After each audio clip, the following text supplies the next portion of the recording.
boy, that ended pretty quickly, didn't it? Alright, guys, welcome back to another Walking Dead review. This is Walking Dead Season 8, Episode 3. I'm going to dive into spoilers, so you already know the drill. If you have not seen the episode, go watch it.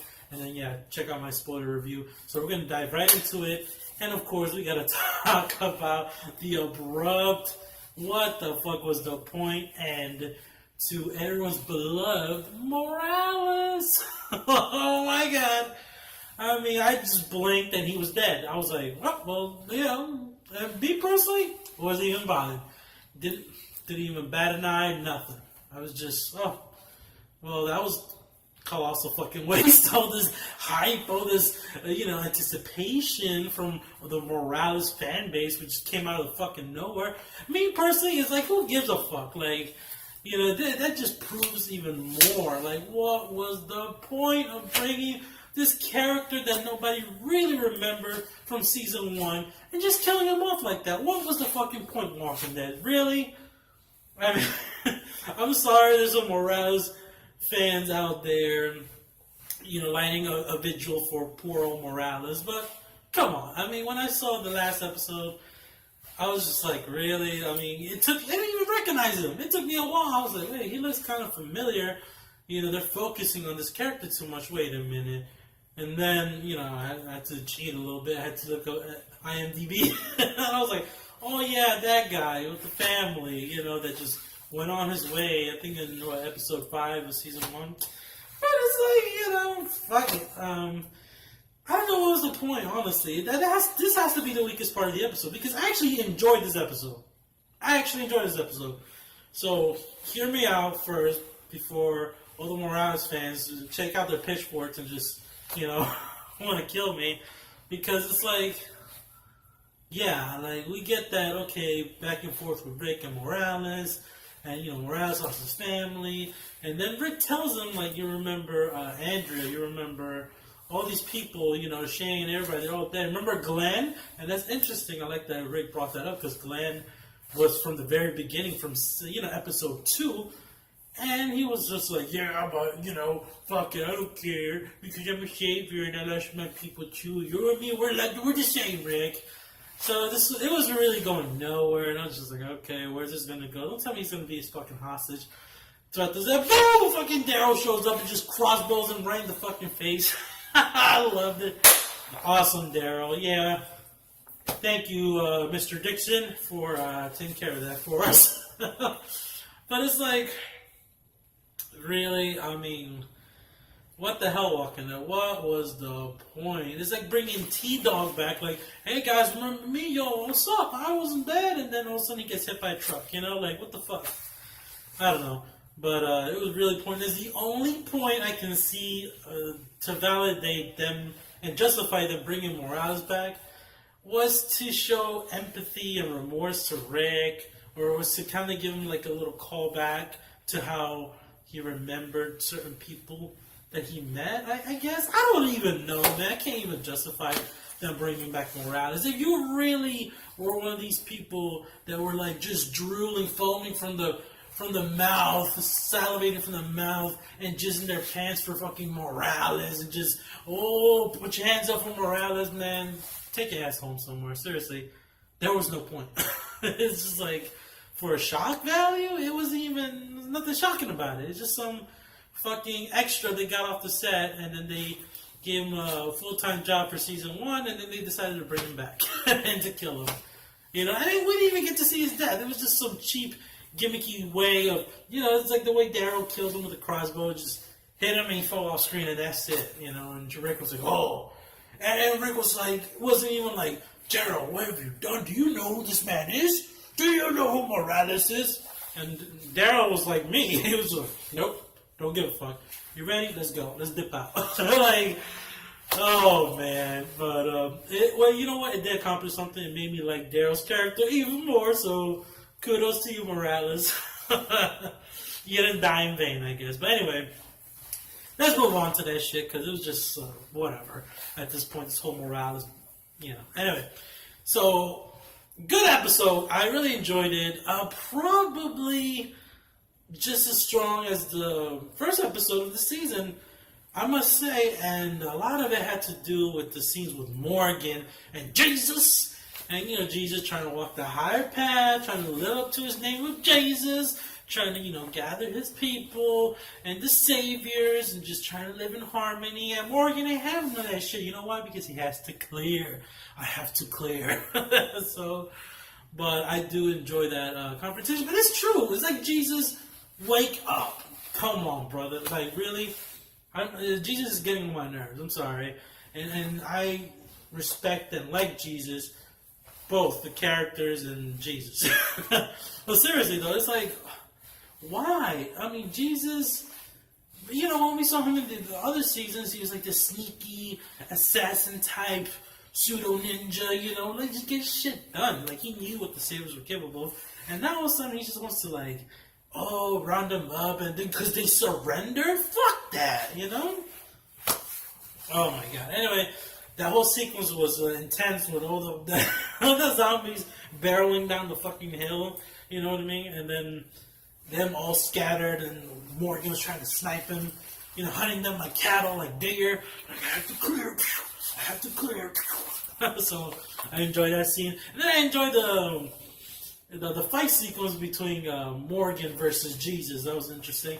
And Morgan was getting his ass handed to him. I mean, doesn't this guy know Aikido with his Donatello stick? I mean, come on, Morgan. I expected more from you. I was actually rooting for Morgan because I'm like, yeah, Jesus, come on, stop forgiving them. I know that's what you're supposed to do, but please just stop, okay? Like, you're just complicating things. And I like that shot with Tara aiming the gun at him, because that's how I would be. I'd be aiming the fucking bazooka at him the whole time. Like, could I just itching? Like, let me just take out like 5 of them or 10 of them. You don't need to bring the whole fucking pack. It's like, why? You're endangering your group and your camp, and it's like, what the fuck, You're just bringing all this extra luggage that you don't need, basically.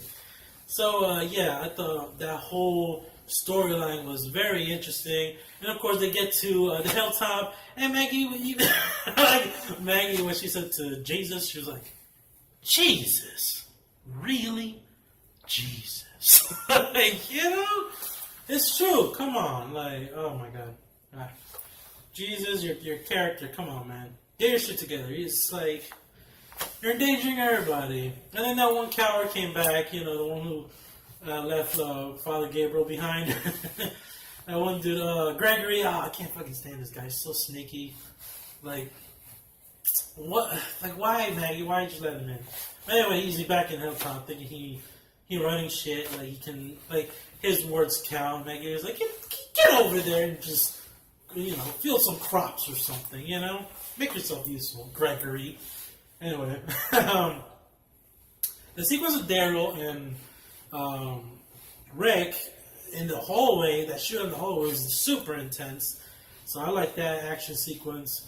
Him finding his extinguisher and then getting the hell out of there. Oh, and then we get Aaron's boyfriend, Bit the Dust.